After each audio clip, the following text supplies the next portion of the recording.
When you work to obtain this sense of peace, you just don't want anyone coming in, having access to it, or disrupting it. I discovered something that was already deep in me that was just buried under trauma and pain and shame. And it's just unlearning to get out of the survival state, to get out of frozen state, to get out of trauma, to get out of negative core beliefs of I'm not good enough, I'm not important enough, I'm not lovable, I'm not worthy. Unlearning all of that. And then like something cracks open and it's as if you're home. As if I've been here all along. It's my ego just told me otherwise.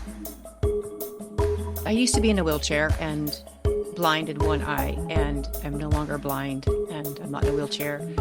So when you get to the depths of such suffering, you have to find a way out. You always want a way out when you're suffering, unless you want to stay suffering, which is totally okay. I've done that too. But suffering has to come to an end. Otherwise, you don't want to exist anymore. And it's just the darkest realm of suffering. And to me, I wanted to find a way out. Yeah. I'm like, I have to find a way out. I have to figure out a way out. So I figured it out.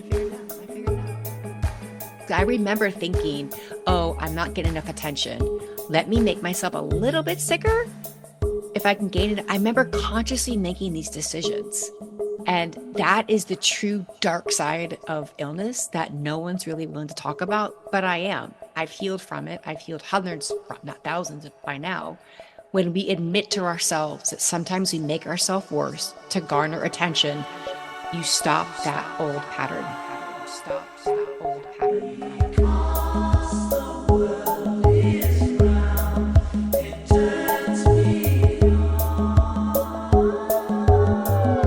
This is Infants on Thrones. Baby steps. You want someone to preach to? The philosophies of men. I like magical toys. You want religion, do you? Mingled with humor. I don't believe in them. There will be many willing to preach to you the philosophies of men mingled with humor. We are evolving. Baby steps. You can buy anything in this world of money.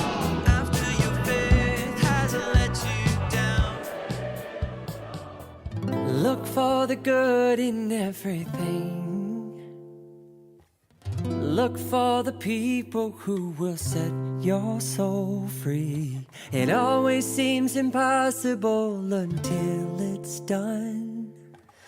Look for the good in everyone. Welcome back to Infants on Thrones. I'm Glenn Osland, and this is episode 916. Heal Your Mind, Heal Your Body, an interview with Dr. Skyler Hamilton. Now, Skyler and I go way back. We were mascots together in high school, which is way cooler than cheerleaders, right? Oh yeah, that's totally cooler. Right. Yeah. Now she's a licensed mental health counselor, clinical hypnotherapist, and mind-body psychotherapist who's helped people around the world tap into the brain's power to heal the body. She's the host of the Heal Your Mind, Heal Your Body podcast and the author of 2 books, Empower Your Child to Heal, 8 mind-body methods to end anxiety, GI, and autoimmune conditions, and Empower Yourself to Heal, where she shares the tools and mindset shifts that supported her own journey from a multiple sclerosis diagnosis to remission.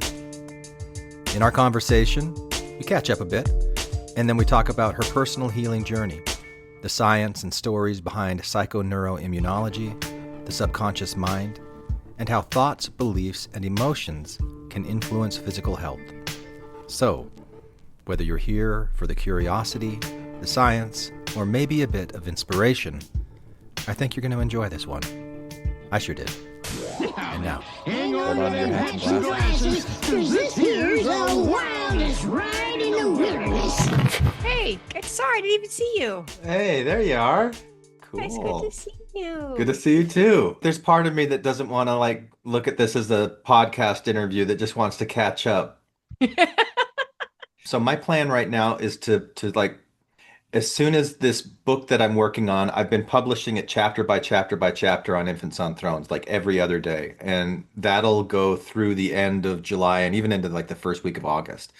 And then I want to follow it up with a conversation that we have about what you have discovered over the course of your life about the mind-body connection and the work that you do. And since we reconnected, whenever it was, a month, 2 months ago, I've been on fire. Like I'm serious. Like it unlocked, it clicked something where like I've been going in this direction anyway, but I've had my own dorsal vagal shutdown, like two divorces, significant job loss, going like, where's my place? Where do I even fit in with anything? Like I've always felt like such an outlier everywhere I've been. And, then I get into this field of mental health. I start understanding attachment styles. I start going, oh, okay, I can kind of see why it is that I am this way because I had these experiences. They shaped me, they formed me. And I haven't had totally the language to put to why certain emotional states didn't feel all that healthy to me. And then listening to your podcast about those, the molecules of emotion, and especially the contagion of invalidation, that it's not just, oh, it hurt my feelings. It's that you've put my sympathetic nervous system, which is already in overdrive, and you're tipping it towards shutdown. And I never ever thought about it from that perspective, even though I'd heard the vagus nerve talked about, and I'm like, yeah, fan of the vagus nerve, recognizing that connection between the thoughts that we think, the automatic negative thoughts, moving them to, automatic loving thoughts and what that means. Like intuitively, I kind of understood that, but you just gave me this framework and that it's you and that we've got a history that is like way back in history. But it's just, The it's so funniest cool to part me. is that it's me, this like back in the day, so clueless, so like bimbo like. That's what's so weird, like the transformation. Why do you say bimbo? Oh, Glenn, let's call a spade a spade. I'm very comfortable with my dark sides. Okay, what does Yeah. bimbo mean to you, Well, Skylar? just like blonde and tan and bebopping around and Yeah, peacocking and yeah, external validation, attention seeking, yeah, just all of that. It's all part of the journey. That's why I have so much respect for people that are still in that phase because I'm like, I'm not throwing any shade. I've been right there too. yeah, So no shade. It's just, it's funny. It is me yeah.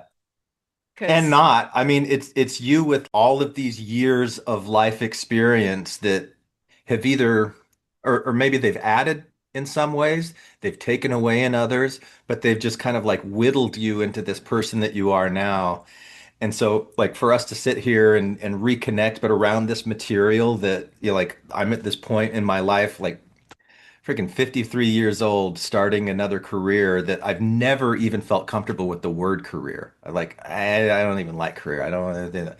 And now I'm like, okay, yeah, I found my place. Like when I'm sitting across from clients and I'm just like listening to them, the last 5 minutes of a session that I'm in is always like this fireworks because I sit, I listen, I absorb, I ask them this, they tell me this, and then I like put it together for them in a way that they're like, I never saw it that way before. And I'm like, what do you mean? It's right. You just told me. Like, you just told me all these things and you've never seen that before. But I guess I've got a talent for that. Who knew? you do, you got that vibe where it's like, oh, I want to, you have that look where this essence where I want to like share, like, oh, he's got Yeah. that, like, yeah. Yeah. And I had that in high school too. Like I know people would I'm just gonna tell you this. I went on a date when I was 16. You remember? Oh, Yeah, yes. yeah, yeah, yeah. Yeah. Yeah. And like what are most 16-year-olds doing when they're on dates? Like we climbed up into this slide, like this three tower slide, and we sat there and we talked about God and we talked about the universe. And she told me about this, like her brother had become I don't think it was born again. I think it was more like Pentecostal or something. And he had performed some kind of a ritual over her where she was laying on the couch. He had candles around her. He put his hand like above her stomach and like he wasn't touching her. He was a few inches above her, but Yeah, like yeah. as he started raising it, like she started feeling something welling up, and it got up to her lungs and got to her throat, and then got over to her mouth, and she started like, speaking in tongues. And I'm like, whoa, would you do that? Would you do that? She goes, you want me to do that right now? And I'm like, yeah. So she's speaking in tongues for me. I'm like, that is amazing. I have no idea like what this is, but like I've always been so interested in these kinds of things. Wait, this was when we were 16? This is when we were 16. Yeah. She was tapped in when we were 16? She was tapped in or tapped out. I don't know what it is, Yeah, but which yeah, one? yeah, right. Yeah, there was something going on with that. Yeah. But like I've always been that like I want to sit down, I want to have deep conversations with somebody. I don't want it to be like this, I don't know, what I call superficial. I don't want to seem judgmental about that, but like I've always had that. And so feeling like, okay, I'm moving into a place where people are now coming to me because that's what they want. And so there's so Yeah. much permission to do that. And like listening to your podcast and reconnecting, and you've given me this language that helps me articulate these things that I've felt for so long. And like I can go, okay, it's not magical woo-woo stuff. Like there is real biochemistry, neurology, there's stuff going Yeah. on here that we don't totally understand, but we know there's much more of a connection than certainly I used to think that there was. Yeah, even with relationships, like emotional bidding, you go to make an emotional bid. Hey, look at that bird out the window, and the person's like, yeah, that's great. That's a invalidation that just Oh, causes that right. stress response. Yeah. Right. Right. Yeah. No, I was listening to your podcast and Cammy and I are walking the dog at night. And there are these lights that we're seeing, and I kind of made a joke, oh, the Arizona lights are back. They're just like hovering in the sky. And then we started hearing their helicopters, and they're over by Chandler Mall. And oh, there must be something going on there. And she thinks, oh, my son went out to get like Chick-fil-A. I hope he's okay. And my immediate response was, oh, it's not that far. I'm sure he's okay. And then I like went, wait a minute. I didn't validate the concern that she has as a mother for her child. I just like immediately bypassed that and went to the don't worry, like those kinds of emotions are uncomfortable to me. Like let's Yeah. push them away and make it sound like it's all okay. But I'm like, oh no, I actually just invalidated her and I didn't even realize that. And how many times do I do that in my life thinking that I'm offering some kind of support to somebody, but really I'm just not, I'm not there where they're at, and I'm not giving them what they actually need from the perspective of their nervous system. Like who thinks about things in those terms? They say consideration is the highest form of love. Yeah. Yeah, my kids are all excited because they're like, because I have been so out of the loop from my past. They're like, oh my God, you're talking to people from high school? I'm like, yeah.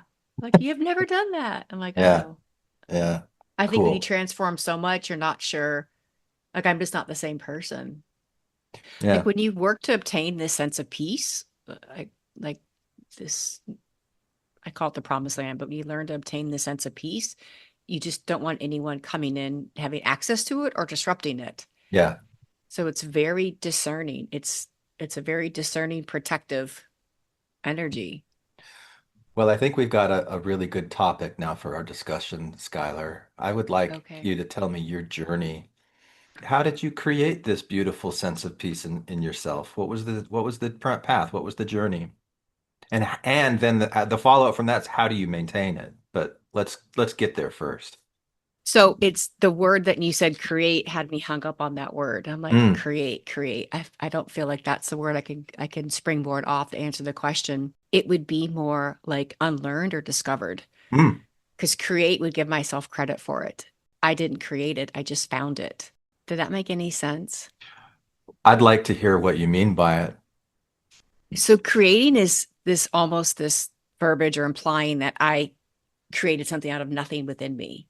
Mm, And it's the exact opposite. I discovered something that was already deep in me that was just buried under trauma and pain and shame. mm, And it's just unlearning to get out of the survival state, to get out of frozen state, to get out of trauma, to get out of negative core beliefs. It was just literally, I think of it like entanglement in my brain, like malware. And I just have to unentangle the malware mm. and just find out where these core negative false beliefs are. And then when you do that, you just discover what was waiting there all along. So it's not a creation, it's an unlearning Mm. of I'm not good enough, I'm not important enough, I'm not lovable, I'm not worthy. Unlearning all of that. And then like something cracks open and it's as if you're home, as if I've been here all along. It's my ego just told me otherwise. So it's a discovery, not a creation. I didn't create it. We can debate that later. I'm well prepared and excited to debate you on the point of creation. But first, because I think you did create it, and I have my reasons of what I mean by it. But we're probably coming at words differently. Like when we talked about subconscious versus unconscious. Like what we mean by that. But so you had this experience where there was always this deep inner peace inside of you, and it was buried by habits, conditioning, negative beliefs, and you had to go through a process of unlearning those, of stripping them away. I like thinking of it as like an archaeological project where, I had this experience of going and watching people do archaeology, which I thought was so boring because they used a brush instead of a shovel to dig, and it took so long, and it was like swift, swift, swift. But eventually they found this bear claw pendant that was right there all along. And if they would have gone in with a shovel, they would have shattered it, so they're very gentle and it takes time. And so that's what I kind of feel like as a metaphor you're talking about. You've always had this like beautiful, peaceful part there. And it was just like uncovering all the layers of stuff that kept you from holding that in your hand and going, "Oh yeah, this is me." That's a really great metaphor. Thank Yeah. you. Yeah. That's really well summarized. And people always want to push the button, easy button. How do I obtain that peace? How do I obtain that divine clarity or that joy that I see in others? And there's no easy button. It's this, like you said, this toothbrush scraping away very slowly, very patiently. And it's not a control thing, it's a surrender. It's the exact opposite. It's completely surrendering into your own darkness, your own shame, Mhm. and getting comfortable with that, getting comfortable not being okay. And when you can stand in your own shame, you're guided by your own light. Yeah. And it's just this like heart awakening sensation. And you actually obtain something called mind heart coherence. So creating, yeah, you find it. I guess what my point was, I do believe in a higher power, the universe, divine, whatever phrase anyone wants to use, nature, quantum, ether. To me, that's where for me, just me, Yeah. that's where the creation came from. My ego and my trauma, the trauma, no longer mine. I don't own it. The trauma just muted the process. And I think fostering it and cultivating it is active practice. Yeah. Yeah, and I think what you're calling active practice is probably where I would lean towards the create part of stuff. But again, I don't want to like get into a semantical debate with these things, and I certainly do not want to invalidate you. I want to encourage you to express your experience in the way that like really resonates with what your experience of it has been. Yeah. I used to be in a wheelchair and blind in one eye. And um, I'm obviously on audio now, but I'm no longer blind and I'm not in a wheelchair. So when you get to the depths of such suffering, um, you have to find a way out. And most people listening to this podcast have suffered. And you always want a way out when you're suffering, unless you want to stay suffering, which is totally okay. I've done that too. But most people, especially people listening to this and people in our realm, suffering has to come to an end. Otherwise, you don't want to exist anymore. Not that you're suicidal, but you just can't handle living on this planet anymore. Yeah. But suicide's not an option. It's just the darkest realm of suffering. And to me, I wanted to find a way out. Yeah. I'm like, I have to find a way out. I have to figure out a way out. No one's coming. No one's going to help me. No one's going to do this for me. I'm done playing the victim. I'm done playing the martyr. I'm done being codependent. I have to figure this out for myself. Yeah. So I figured it out. Yeah. So some of the details around that, I've been kind of picking up as I've been listening to your stuff. After high school, we all go our separate ways. We do our thing. You went and you were like exploring the world. You describe yourself as this global vagabond. And at one point, you were a boxer in Vegas, right? And it was while you were a boxer that something happened and kind of led to this place where you're like, I was in a wheelchair and blind in one eye. Can you tell me that story? Yeah, I was actually boxing in Las Vegas at the time Sugar Ray Leonard's gym, Hmm. and Were you a blonde I bimbo then too, or had you shedded that image? actually I was called Sweet Skyler Cooper, I think was the name back then, Uh-huh. because my name back then was Cooper. I kind of think was I still blonde or did I go brunette by then? I can't remember. But yeah, the image was still an unassuming boxer in a bimbo's package. Does that Hmm. make any sense? Yeah, yeah. Yeah, that was so female boxing back in those days was still about selling the female form rather Hmm. than a true athlete. Yeah. So yeah, to answer that question, yeah, I bought into that horrible storyline of selling the female form Mm. instead of the athlete. So yeah, in a way, yes. Mm. But regardless, I was training like a pure athlete, 6, 8 hours a day, trying to cut weight and just really working out hard. And one day I went to wake up and I couldn't get up. I couldn't walk, couldn't move, couldn't even speak. I experienced something called aphasia. And at the time, my husband was just like, what's going on? I couldn't communicate. So he just whisked me off. We lived in St. George, Utah. I would commute to Vegas and I was admitted into ICU. I don't remember much. It was just a lot of a blur. But it turned out I had multiple sclerosis and it was very, very advanced because I had just been mind body connection, blowing through all the pain, all the numbness, all the headaches. I just was ignoring Ignoring all the signals your body was sending you to say, slow down. all of them, like Yeah. all of them. I think, oh, my leg is numb. Oh, yeah, but it doesn't hurt. I can still go do this. And I remember when I kind of came to a couple of days later, my boxing coach came in. He's like, well, this makes a lot of sense. I'm like, what do you mean? He's like, you stopped progressing about 6 months ago and I was really worried about you. I was like, I stopped progressing. So yeah, that was just this downfall of vision went worse. I was told I would be dead by the age of 50. There's no way I would live. My lungs would freeze up. I had so many lesions on my spine and my brain. Uh, they thought by now my heart and my lungs would have frozen up. Um, Can you and I, can you describe what that disease is? Because I've heard it, I've heard the name. I don't really know that much about it. And when you mentioned lesions on your spine, I didn't know that was part of it, but that seems like it's an important piece of your story. So, yeah, so multiple sclerosis is an autoimmune disease, and 80% of women suffer from autoimmune disease.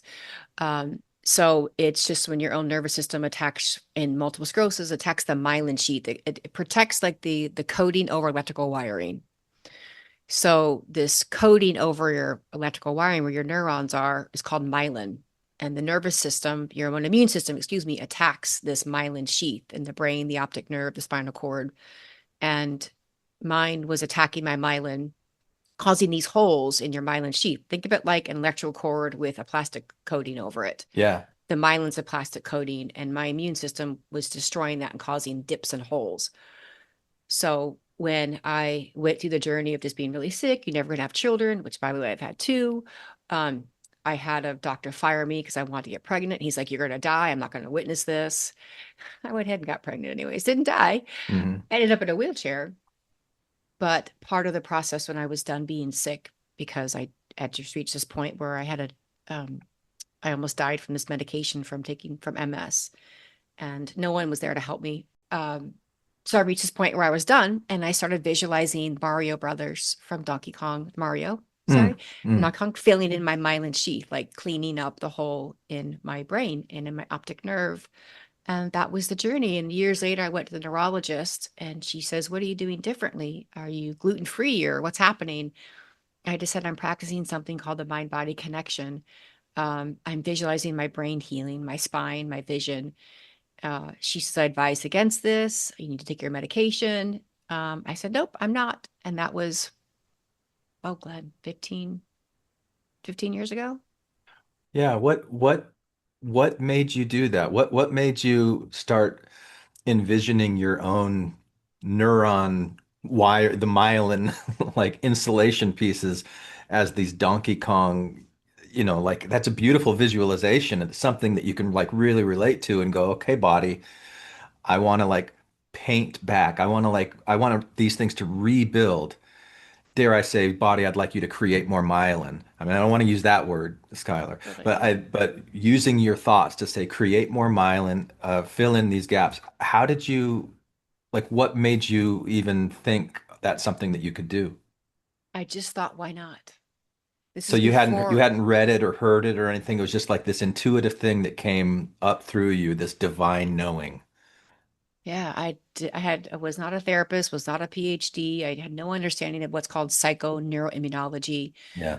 I knew that I was playing a victim. I was playing up the victim. Oh, woe is me. I'm so sick. Come take care of me. Mm. I knew I was being in a way manipulative. If again, I'm very comfortable with shame, Yeah. and I've healed that. So when I look back, it was woe is me. Give me attention. It's called a secondary gain, and Yeah. it in part fosters. And then I was in, every therapist becomes a therapist for a reason. I was discovering toxic patterns in my life and realizing the role they played my whole life from childhood up, from very young up, and then the current relationship I was in. So I'm like, I think all this is making me sick. I think I'm making me sick. I think I'm making myself worse. Why can't I make myself better? There was no Joe Dispenza back then. There was no guru. There was no internet really. Yeah. There was no one teaching this. It was just, if I can create sickness, why can't I create wellness? I remember thinking, oh, I'm not getting enough attention. Let me make myself a little bit sicker if I can gain it. I remember consciously making these decisions. And that is the true dark side of illness that no one's really willing to talk about, but I am. I've healed from it. I've healed hundreds, not thousands by now. When we admit to ourselves that sometimes we make ourselves worse to garner attention, you stop that old pattern. Mm. And it was recognizing I'm kind of attention seeking in a negative way. Um, Let me stop that. And if I can get myself sick, I bet you I can get myself better. So one of the things that you talked about in your podcast from this time is that you would color your eyes in to make them look more like you give it the shadow and like really put on the performance of like I'm this miserable person in a wheelchair and you need to take care of me.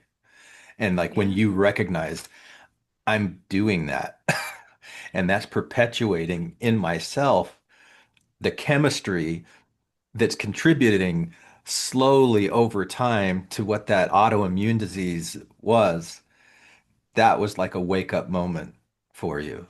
Am Yeah. And I remembering that right? completely correctly. And Yeah. I'm just comfortable enough to admit it. But Yeah. every single one of the patients that I walk through this journey, to some varying degree, will admit to doing something like that. Yeah. I'm just comfortable talking about it. Yeah. If it's going to help someone, when you really, really, really, really look at your dark side and how manipulative we can be, and you Yeah. really understand when you really want validation, you really want love, you really want belonging, you really want acceptance, what you're willing to do to get that. Yeah. And it's being very honest with yourself about it. You can lie to everyone else, just don't lie to yourself. That's the first step. Yeah. And it was recognizing no one can see how much I'm suffering because this is a silent suffering, a silent death. I need someone to see. I need someone to understand. And I was fighting for someone to understand. And unless you've had an autoimmune, no one will ever understand. Yeah. So it was surrendering also. Right. Surrendering those secondary benefits that were propping you up for so long, but also damaging you in ways that you didn't understand. Yeah, Yeah. exactly. When did you decide you were going to go back and like get a PhD? I have to think back on that one. Uh, well, I got my master's and I looked over the people getting their doctorate, and I'm like, this isn't enough. Mm. But what happened is I went to a hypnosis conference and I started studying hypnosis because I've been practicing it since my early 20s. I went to a clinical hypnosis when I had my master's degree, and I asked this brilliant mind body psychologist, Steve Warner. I said, hey, how do I prove? I use the word prove that the mind body connection is real and you can heal disease. And he looked at me deadpan. He goes, get a PhD and prove it. Right. I was like, okay. So Okay. got my PhD and I was like, fair enough. You're right. I need evidence base. And I actually developed an evidence based theory called the Safety Central Florida Safety Based Protocol, published it. It's been cited, it's in use, and it's understanding the nervous system based on something called neuroception, the sense of safety, and how to cultivate it within yourself and how to cultivate it in people around you, and then how to protect it. So developing this theory, implementing it, cultivating my whole life. And remember, I was making myself sick, but I also was in unhealthy dynamic relationships.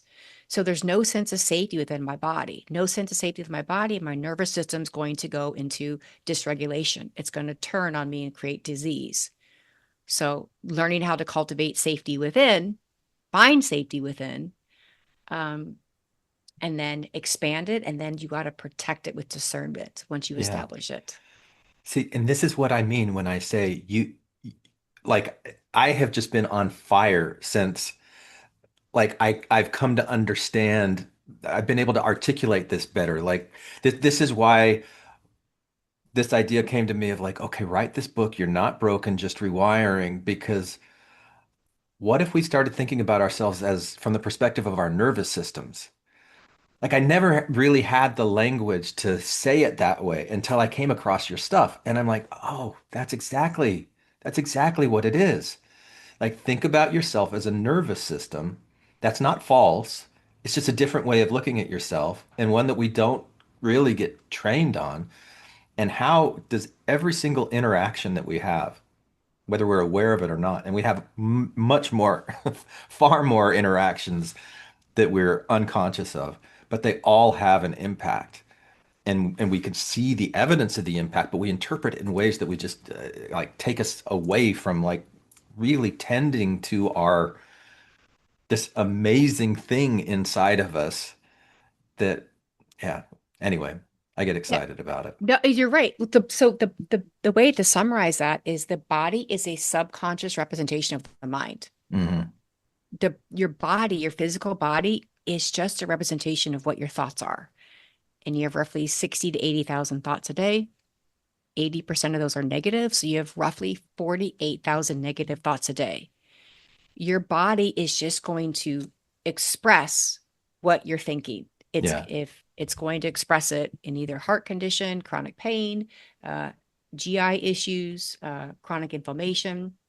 And if you think about it, we have 48,000 negative thoughts a day. We repeat the same amount of thoughts 90% of the time, and we operate 95% subconsciously. So the same thoughts that you had, the 48,000 negative thoughts you had yesterday, you're going to have them today, you're going to have them tomorrow, and you're going to have them next day until you actually recognize, wow, this mind body connection is the interplay between psychology and science. And how are people around you influencing your thoughts? How are your negative core beliefs influencing your thoughts? And then Yeah. there's this there's different elements that come into play with the mind body, but basically it is the interplay between science and psychology. Yeah. And when you're like, those are incredible numbers that you're throwing out there about thoughts. And I've come across them before, and it used to trip me up. Like, when I first read Joe Dispenza probably 3 or 4 years ago, and I got really excited, and I was publishing things about it on Infants on Thrones, and feedback I'd get was, like, how do they know how many thoughts there are? Like, what is a thought? How do you define like what a thought is? And so there was a lot of pushback that I got from there, and Yeah. I still don't know how to answer those questions. So I think of them more as kind of like a metaphorical thing. Like, don't go through and try and count, where does a thought, like, especially stream of consciousness. I could sit here and do stream of consciousness for 20 minutes straight. How would I know how many thoughts are part of that? Or even the thoughts that I'm conscious of versus the thoughts that I'm unconscious of, and or that are in my Yeah. subconscious. And if they're outside of my awareness, how can I even count them to know how many there are? I think you're right in what you're saying. There are so many there's so much neural processing that's going on that's making up what our body is that it's a thought to me is a neural pathway, or something that comes as a result of neural pathways. And these neurons that are communicating and sending signals to each other that we don't totally understand, but we'll say, oh, that's a thought. At least that's the English symbol that we've created for it. Other languages have other symbols that they've created for it. But yeah, please speak If to you that. if you think of it, thoughts are simply electrical impulses. Yeah. They're just electricity. So when you put on, we measure our electrical impulses in our heart and in our mind. We measure brainwave activity. So when you're measuring brainwave activity, there's different states of the brainwave activity that get heightened when you're having anxious thoughts, called high beta. Hmm. So your brain waves acting very erratic, very fast in high beta. When you're in deep meditation hypnosis, you're in gamma or theta. So you can measure the thoughts by their brainwave activity and by electrical impulses. So when what researchers have found, so yeah, you can measure electrical impulses. We're just one big huge electromagnetic field. We Yeah. actually have more electricity in us than a bolt of lightning. Yeah. Wow. So yeah. So when you think how much electricity we are, thoughts are just electrical impulses. Yeah. Those electrical impulses have energy tied in. This isn't woo woo. This is psychoneuroimmunology. Yeah. So a thought, I'm not worthy enough, there's this really, really, really cool study that came out recently, and it put participants in this electromagnetic reader cage, like Mm. this cage. And they had them start telling these stories, and they were measuring electrical impulses from thoughts and emotions and what energy vibration they frequency they're resonating at. So people, lowest vibration is despair and shame. Highest vibration is surprising. Most people think it's gratitude. So they're having these people experience this gratitude. Now, all they're doing is they're measuring their electrical impulses emitting from their heart and emitting from their brain. They go 9 to 13 feet outside of us. Fun fact, horses do a whole football field. So they're just measuring this electromagnetic impulses radiating from the heart, radiating from the brain. The participants were telling a very shameful based story, and their thoughts, their emotions are radiating these electrical impulses. This wire cage that they're in is measuring it, and all of a sudden they had massive spikes in the read, really, really high vibration. And they kept thinking this was like a confound. It was something wrong. Some sort of variable was making this happen. And they had more and more participants come in, even telling shame-based stories, this spike in electrical impulses. And someone said, hey, that person is being authentic. Mm. They're telling a very shame-based despair story, but they're being very authentic. So then they changed the entire study, brought everyone in, and the highest vibration possible is authenticity. Mm. When you experience it, it's 40% higher than gratitude. Mm. So when you look at thoughts, we are electrical impulses measured by heart wave activity, brain Mhm. wave activity. So when your thoughts are authentic, even if they're shame-based, you're vibrating your 30 trillion cells, 28 for women, into this beautiful harmonious cycle, and your circadian rhythm lines up. If you're operating in shame and despair, your 30 trillion cells are operating at a very low vibrational level. You can measure this in water and in sand. So your cells begin to become deteriorated, lack of oxygen. They begin to have this deterioration process when you're in shame and despair, pain, suffering. But authenticity, even in shame, is the highest possible frequency. So back to thoughts. Your thoughts are very measurable, and they have a frequency and energy vibration that is not woo woo. It is science based, and we can measure that. So thoughts are a massive, expansive hurt you or harm you or heal you. Yeah. And actually, I do have a way you can measure your thoughts. You take for one day your wake hours.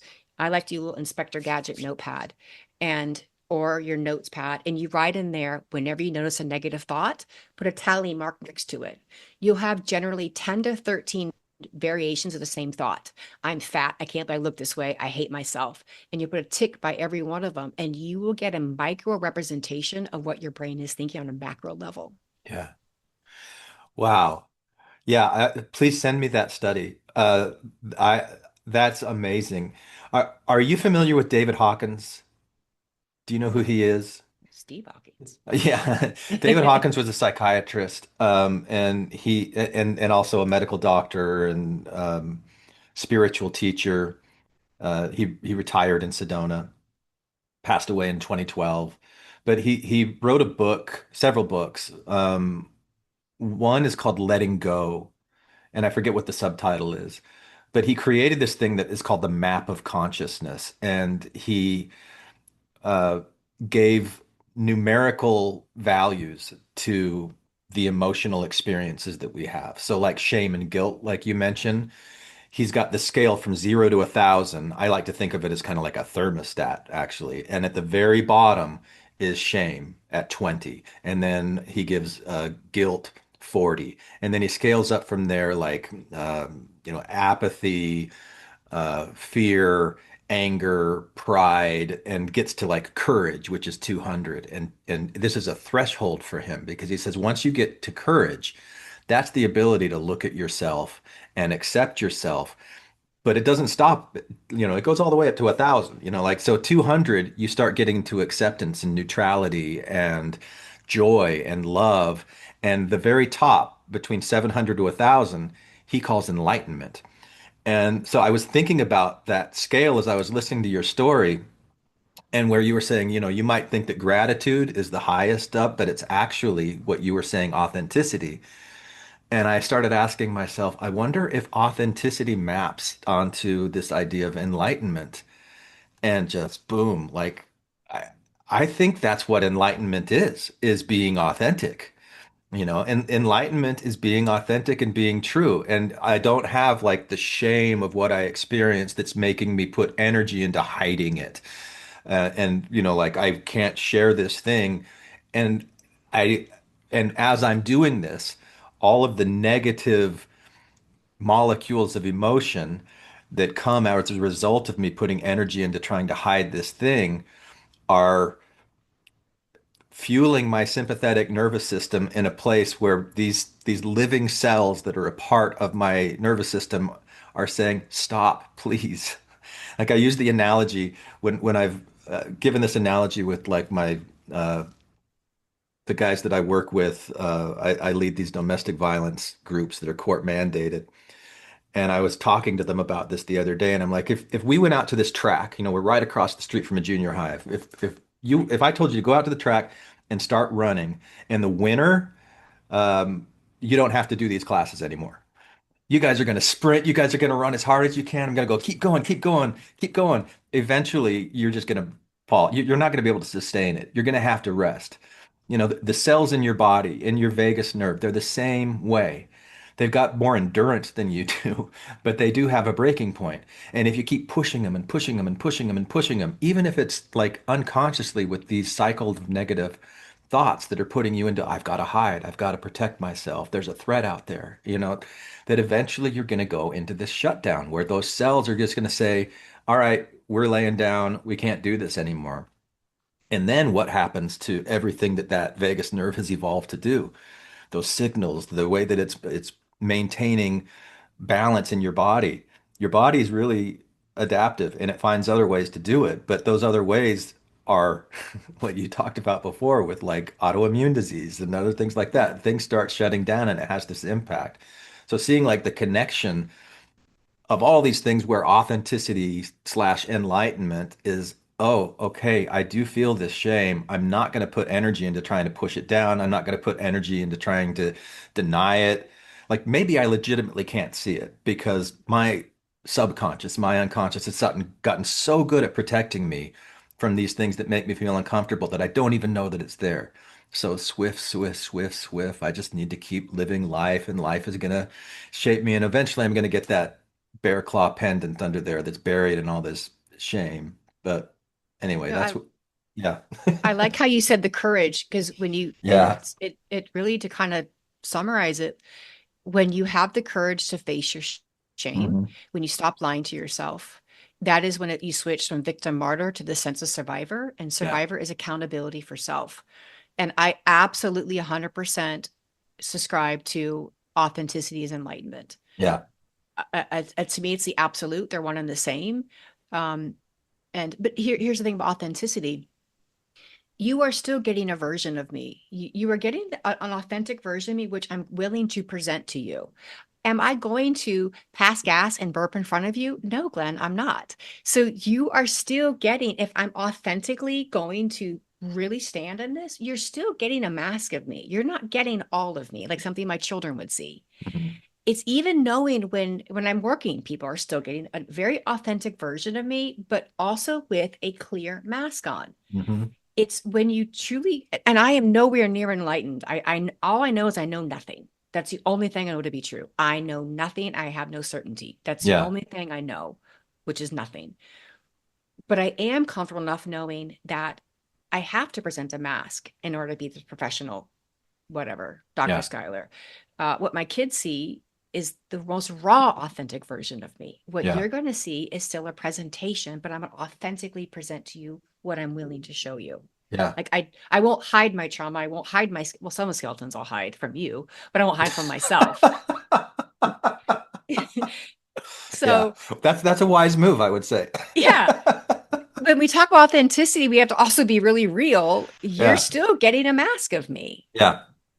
And that's just being, and that is the most raw, vulnerable version I'm willing to share with the world, Yeah. knowing my kids probably see the realest version. Yeah. So authenticity, I think, comes with layers and acknowledgement that in public, we're never truly authentic. Otherwise, I'd walk around with my hair in a bun and PJs and like flip-flops. Mm-hmm. Well, okay.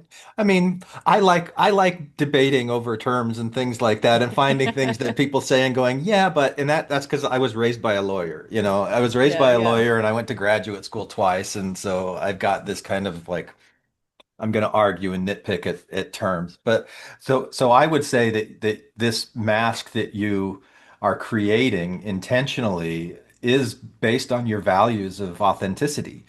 And you recognize that in order to be effective in what it is that you're doing, you can't walk around, passing gas and like as much as I know you want to, you've got to like meet the expectations of other people around you so that you can be effective and do your thing. But that's not inauthentic. It's authentic, and it's, intentionally choosing, here's how I'm going to present myself in a way that's of the best possible benefit for everybody around me. And I think that's fantastic. And it's having the courage to surrender to your pain, surrender to your suffering, surrender to your shame. And shame is only digestible in 3 to 30-second increments. Mm. I always tell people, if you need to experience, everyone should experience shame. It's my all-time favorite emotion, but it only can be done in very small amounts because it is so powerful and so intense. We can only sustain it for a few seconds at a time. Yeah. So to me, when I have to literally walk through moments of shame, I would go on a walk, I would play music, a really upbeat music, and I would experience the shame. And I've got a threshold of 90 seconds. I hope not to do behaviors that have shame again, but I only could sustain it for about 3 seconds because it's so crushing. Yeah. And once you can sustain it and feel it and realize it's temporary, you are forever set free. It really is like passing gas that way. True. Very true. You just like pass through it. Maybe it's about 90 seconds. You just like deal with it and and then you're set free, man. Until right? next Yeah. taco. Right. All right. Well, Skyler, we're getting about to the time where we both need to go and meet with clients, but we're going to do this more, aren't we? That sounds good. Yeah.